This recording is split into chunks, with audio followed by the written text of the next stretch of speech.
Thank you Sai గారు. Distributor cum writer Sai గారు చాలా చక్కటి మాట చెప్పారు. Thank you sir.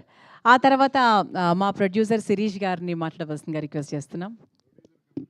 ఆ ప్రొడ్యూసర్ కమ్ డిస్ట్రిబ్యూటర్ అందరు ఇక్కడ చాలా కమ్లే ఉన్నారు కదా సార్. Good evening. ఇంతటి సక్సెస్ని ఇచ్చిన ఫస్ట్ మా అనిల్కి థ్యాంక్ యూ వెరీ మచ్. ఎప్పుడు మాతో ఇలాగే ఉండాలి, ఇలాగే డిస్ట్రిబ్యూటర్ని హ్యాపీ చేస్తూ మనం ఇలా సినిమాలు తీస్తూనే ఉండాలి. Thank you. మా సంస్థ మొదలు వచ్చింది డిస్ట్రిబ్యూషన్ నుంచి. ఒక 20 years బిఫోర్ డిస్ట్రిబ్యూటర్కి ఉన్న వాల్యూ ఈరోజు లేదు. ఒక డిస్ట్రిబ్యూటర్కి రెస్పెక్ట్ లేదు, ఒక డిస్ట్రిబ్యూటర్కి గౌరవం లేదు. ఇలాంటి సమయంలో డిస్ట్రిబ్యూటర్ తలెత్తుకునేలా చేసిన సినిమా సంక్రాంతికి వస్తున్నాం.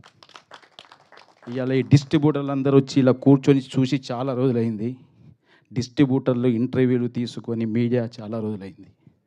ఒకప్పుడు స్టార్టింగ్ ఒక 15-20 సంవత్సరాల క్రితం ప్రతి డిస్ట్రిబ్యూటర్ దగ్గరకు వచ్చి ఇంటర్వ్యూలు తీసుకునేవాళ్ళు. సినిమా ఎలా ఉంది, ఎంత కలెక్ట్ చేసింది, ఏంది అని. ఈరోజు అది లేదు. ఒక సినిమా ఇంత కలెక్ట్ చేసింది అని మీడియా, ప్రొడ్యూసర్స్ ఎవరికి వారే ఫిగర్లు వేసుకుంటున్న రోజులు ఇవి. నిజాయితీగా డిస్ట్రిబ్యూటర్స్ ముందుకొచ్చి ఈ సినిమా ఇంత చేసింది అని తలెత్తుకొని చెప్తున్న సభ ఇది. Thank you. ఫస్ట్ మా సంస్థ నుంచి ఒక 2-3 years నుంచి అంతగా విజయాలు లేవు, సక్సెస్ లేవు. కానీ మీతోనే ఉన్నాం, మీతోనే ఉంటాం అని మాతోనే కష్టాల్లో సుఖాల్లో ఉన్న మా ఎల్వీఆర్ గారు, మా హరి, మా శోభన్ వీళ్ళంతా ఇప్పుడు కొత్తగా వచ్చిన డిస్ట్రిబ్యూటర్స్ ఈ సినిమాతోనే. కానీ వీళ్ళు మాత్రం మాతో 20 yearsగా ట్రావెల్ అవుతూనే ఉన్నారు. కష్టాల్లో ఉన్నారు, సక్సెస్లో ఉన్నారు.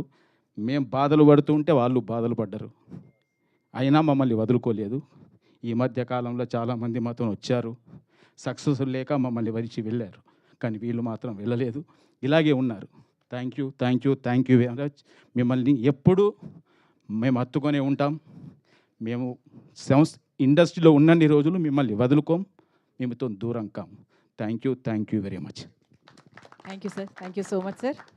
ఆ తర్వాత మా దిల్ రాజు గారిని మాట్లాడవలసింది.